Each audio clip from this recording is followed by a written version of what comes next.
नमस्कार दोस्तों, यह कहानी है कैसे द्रोणाचार्य ने अपने अपमान का बदला लिया। द्रोण परशुराम के पास गए और महान योद्धा पुरोहित से युद्ध कला सीखी। कभी भी मेरा ज्ञान क्षत्रियों के साथ मत बांटना, परशुराम ने कहा। द्रोण ने वचन दिया कि वे ऐसा नहीं करेंगे, लेकिन जैसे ही वे परशुराम के आश्रम से बाहर निकले, द्रोण अपना यह वचन भूल गए। वे हस्तिनापुर की ओर बढ़े, जहां उनका इरादा कुरु राजकुमारों को अपना शिष्य बनाने और उन्हें द्रुपद के विरुद्ध इस्तेमाल करने का था। जब द्रोण हस्तिनापुर पहुंचे, उन्होंने देखा कि कुरु राजकुमार एक कुएं से गेंद निकालने की कोशिश कर रहे थे। द्रोण ने राजकुमारों की मदद करने का निर्णय लिया। उन्होंने घास की एक तिनका उठाया और उसे इतनी ताकत से कुएं में फेंका कि वह गेंद को छेदते हुए उसमें चिपक गया। फिर उन्होंने दूसरा तिनका फेंका, जो पहले तिनके के सिरे से जुड़ गया। इसके बाद उन्होंने तीसरा तिनका फेंका, जो दूसरे तिनके के दूसरे सिरे से जुड़ गया। इस तरह उन्होंने तिनकों की एक पूरी श्रृंखला बना दी, जिससे गेंद को बाहर खींचा जा सकता था। फिर द्रोण ने अपनी अंगूठी कुएं में गिरा दी। उन्होंने धनुष उठाया और एक बाण छोड़ा, जो पानी में छेद करता हुआ वापस लौटा और अंगूठी के साथ बाहर आ गया। यह देखकर बच्चे आश्चर्यचकित हो गए और दौड़ते हुए महल में जाकर भीष्म को इस अजीब से योद्धा पुरोहित के बारे में बताया। हमें इन्हें राजगुरु बनाना चाहिए, भीष्म ने कृप से कहा। कृप अपने बहनोई को यह कार्य देने के लिए सहर्ष तैयार हो गए, लेकिन द्रोण ने एक शर्त रखी। गुरु दक्षिणा के रूप में मैं चाहता हूं कि मेरे शिष्य द्रुपद पांचाल के राजा को जीवित पकड़ कर लाएं। ऐसा ही होगा, कुरु राजकुमारों ने कहा। द्रोण ने 100 कौरवों और 5 पांडवों को अपना शिष्य बना लिया।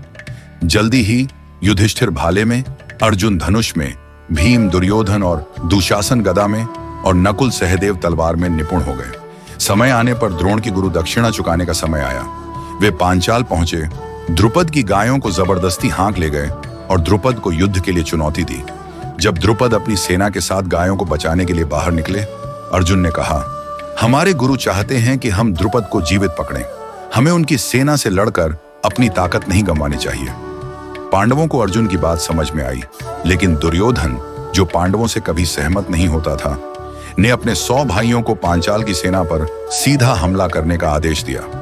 वे आगे बढ़ गए, जबकि पांडव पीछे रहे। जब कौरव पांचाल की सेना से लड़ने में व्यस्त थे, अर्जुन ने रथ पर चढ़कर युधिष्ठिर से कहा, तुम हमारे गुरु के पास जाओ।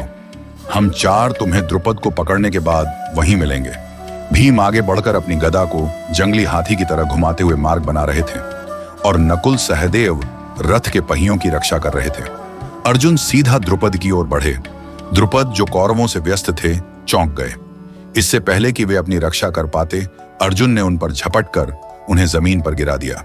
भीम ने रस्सी लाकर उन्हें बांध दिया, फिर उन्हें अपने रथ पर लादकर द्रोण के पास ले गए। मेरे शिष्य तुम्हें तभी छोड़ेंगे जब तुम अपना आधा राज्य दे दोगे, द्रोण ने अपमानित द्रुपद से कहा। द्रुपद ने सिर हिलाकर सहमति जताई। इसके बाद द्रोण ने कहा, मेरे शिष्य गंगा के उत्तर का पांचाल राज्य लेते हैं।